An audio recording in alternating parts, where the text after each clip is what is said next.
The use of ICT has covered all the aspects of human life in day-to-day life. The role of ICT in workplaces, education, business, commerce, and entertainment has assumed as one of the obligatory sources to cope with the global and rapid change in the world. Hence, the educational fields are needed to be supported with the massive learning and teaching sources through ICT, the need-based education.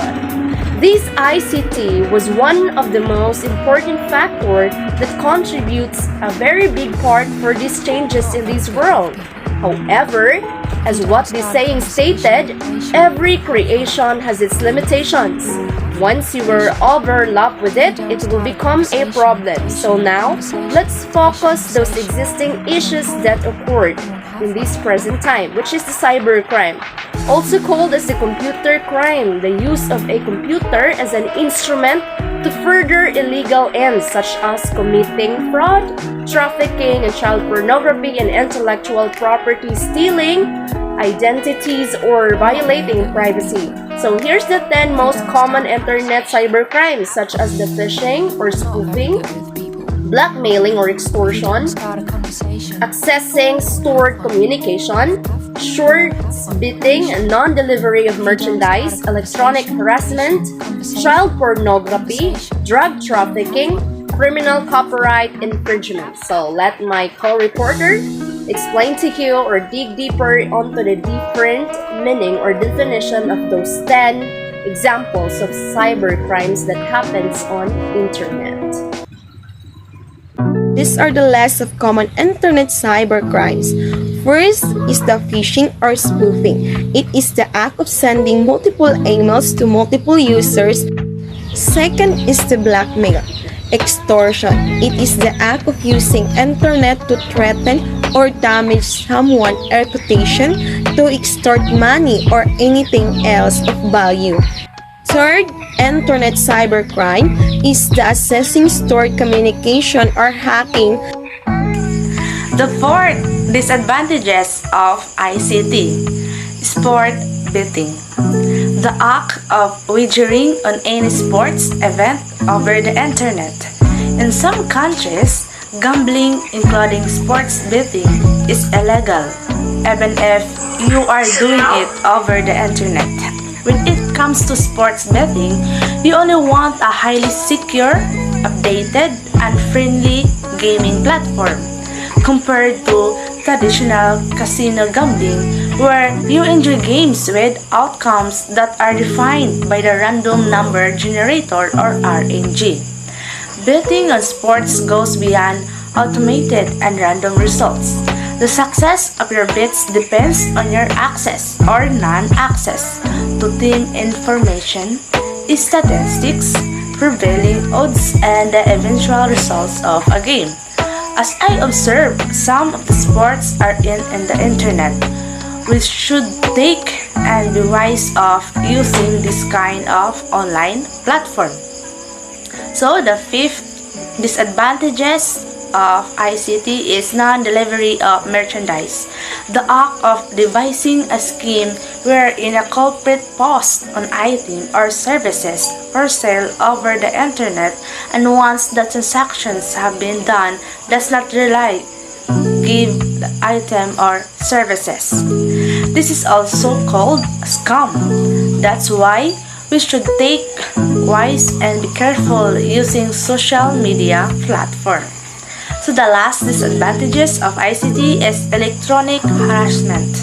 The act of anonymously using the internet to harass, abuse, threaten, or annoy people is the same as cyberbullying. Some of us experience cyberbullying, like for example, circulating personal images or information about others, sharing personally identifiable information about someone, posting or sending offensive content.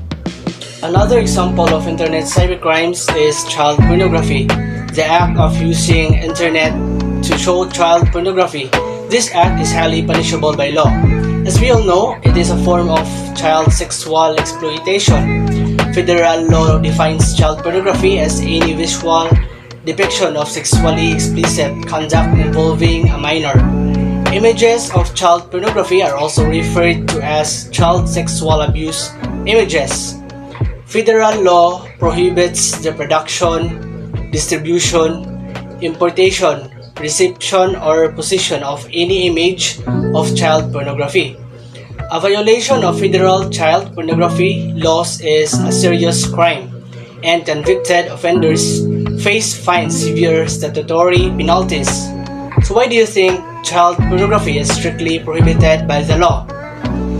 It is simply because exposure to pornography harms children and youth by normalizing sexual violence, creating unrealistic expectations for intimate partners and relationships, and increasing the risk of addiction.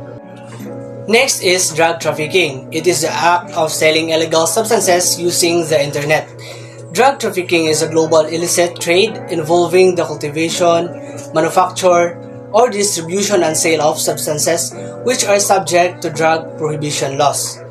The United Nations Office on Drugs and Crime, or the UNODC, is continuously monitoring and researching global illicit drug markets in order to gain a more comprehensive understanding of their dynamics.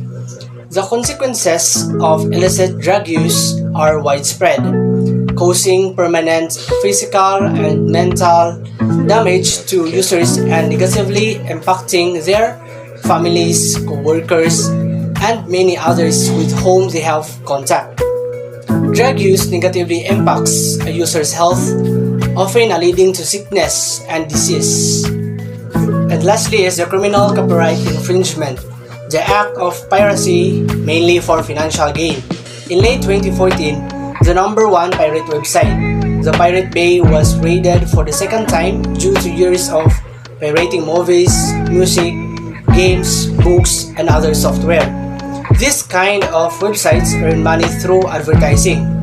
Criminal copyright infringement may be seen as a related offense, involving as it does unauthorized interference with the property rights of another.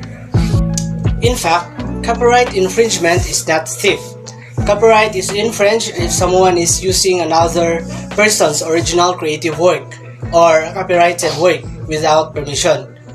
In the context of criminal copyright infringement, the most significant rights are those of reproduction and distribution. So, some examples are when recording a film in a movie theater or copying any literary or artistic work without a license or written agreement. So that would be all, and the next terms to be discussed is about the combating cybercrimes by my co-reporter Ms. Gomez. So now, let's talk about combating cybercrime. Combating cybercrime means fighting against cybercrime, or how we can stop cybercrime. According to Lee by Grave, combating cybercrime presents a number of legal challenges. For example, applying existing legal rules to cybercrime can prove difficult when the terminology used in the rules does not keep pace with technological advances. The advances of the technology enable criminals to commit crimes.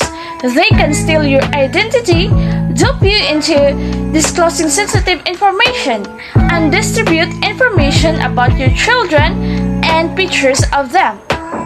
So next, we have the network security. So, before a hacker can get through the unauthorized files he or she is targeting, the hacker has to get through several security measures like firewalls, secure connections, password, anti-malwares, and data encryptions.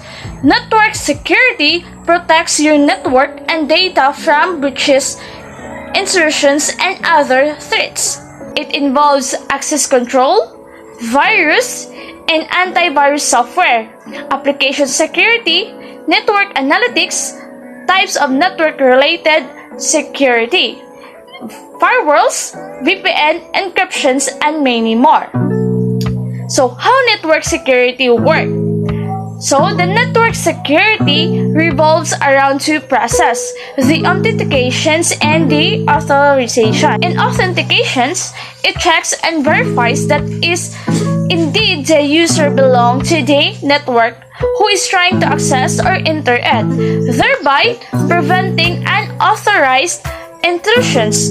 While in the authorization, it decides the level of access to be provided to the recently authenticated user. For example, the admin of the network needs access to the entire network, whereas those working within it probably needs access to only certain areas within the network. So next we have the investigation. URL tracing and logging are used by websites to track your unique IP address. This can be used by investigators to trace hackers. In piracy, trackers are used to identify IP addresses currently sharing a pirated file. So, what is IP address? IP address is a unique address that identifies a device on the internet or a local network. IP stands for Internet Protocol, which is the set of rules governing the format of data sent via the internet or local network. Cybercrime investigation is the process of investigating, analyzing, and recovering forensic data for digital evidence of a crime. Example of evidence in a cybercrime investigation include a computer, cell phone, automobile navigation system, video game console, or other network device found at the scene of a crime. This evidence helps cybercrime investigators determine the perpetrators of a cybercrime and their intent. So next we have the penalties. More and more laws are being created and implemented today. Penalties include fines and imprisonment. So, for those who committed a cybercrime can get a penalties, for example, an imprisonment for 5 years or a lifetime imprisonment depending on the crime he created. Some example of the laws about cybercrime is the Cybercrime Prevention Act of 2012. So here are the other disadvantages of ICT in this world, such as first is in education. Computers along with their programs and the internet have created educational opportunities. However, it is not available to previous generations. Number 2, lack of job security.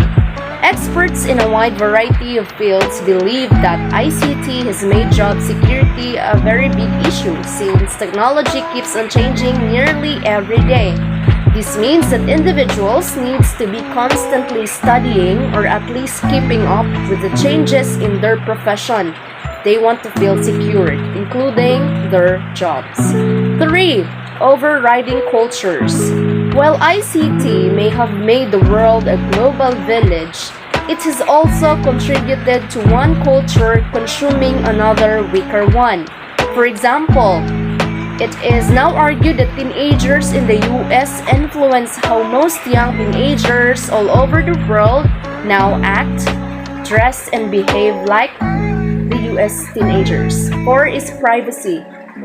It has made a communication quicker, easier, and more convenient. It has also brought along private issues, from cell phone signals interruptions to an email hacking. People are now worried about their once private information become a public knowledge. 5 is the reliance on technology. Professor Ian Robertson, a neuropsychology expert based on Trinity College Dublin, who carried out the study, said people have more to remember these days and they are relying on technology for their memory, but the less you use of your memory, the poorer it becomes. People don't bother learning to spell because they use spell checker or need a calculator to perform minor additions or subtractions. 6 is the reliability of information. Anyone with access to a computer and an internet connection, internet can start a blog or post something up on a website. So just because something's on the web doesn't mean it's reliable. A prime example of this is the open source encyclopedia, Wikipedia. Although considered a good source of information, it is not recognized by the academic institutions as trustworthy reference. Number 7, the computer viruses, such as the worms, trojans, malware, spam, phishing, any of all can cause chaos and disrupt our daily life. Okay, now, what are the impacts of those disadvantages in ICT? Technologies are everywhere, wherein we people are too dependent on the good services. They have demand. ICT stands for Information Communication Technology, where we can inductively work with our proposed subjects in our everyday living to make things easy and fast. ICT is broad and essential to play a meaningful role in changing, modernizing, and characterizing educational systems as well as the ways of learnings, most especially to the young ones in today's generation. So all those disadvantages has nothing to do if you are a responsible individual or a user. We have always remembered that we should use everything in moderation. That's all. Thank you.